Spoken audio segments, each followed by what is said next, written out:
আমি সবাইকে একটা কথা বলি, ভগবানের মার কেওড়াতলা পার, আর উপরওয়ালা জব দেতা হে 56 ফাড়কে দেতা হে।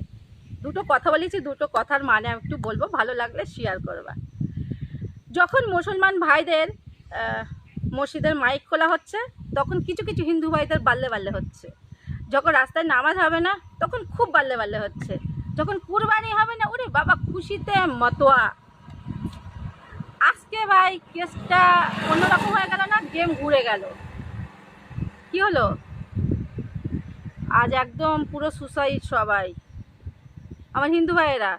মানে ওই ভগবানের মার কেওড়াতলা পার, গেম ঘুরে গেছে, বাস উল্টো খাচ্ছে। তো আমি এদেরকে বলবো, মানে যারা উপর মহলে বসে আছে তারা কিন্তু অত মারপিট করে না, করে আমাদের মতো ছোট মানুষেরা। মানে আমরা ছোট একদম, মানে জুনিয়র, যেটা আমরা নিজেরা প্রমাণ করে দিই মারপিট করে, লড়াই করে। তাদেরকে বলবো, ভাই তো হিন্দু ভাইয়ের গা কাটলেও লাল রক্ত, মুসলমানের ভাইয়ের গা কাটলেও লাল রক্ত। তাই তোদেরকে হাত জোর করে বলছি, ভাই হিন্দু মুসলমান করো না। বাঁশ যখন যে সৃষ্টি করেছে, বাঁশ যখন দেবে তখন এরম করে দেবে, আর খেতে এরম করে হবে। চলো বাই, ভালো লাগলে শেয়ার করবা।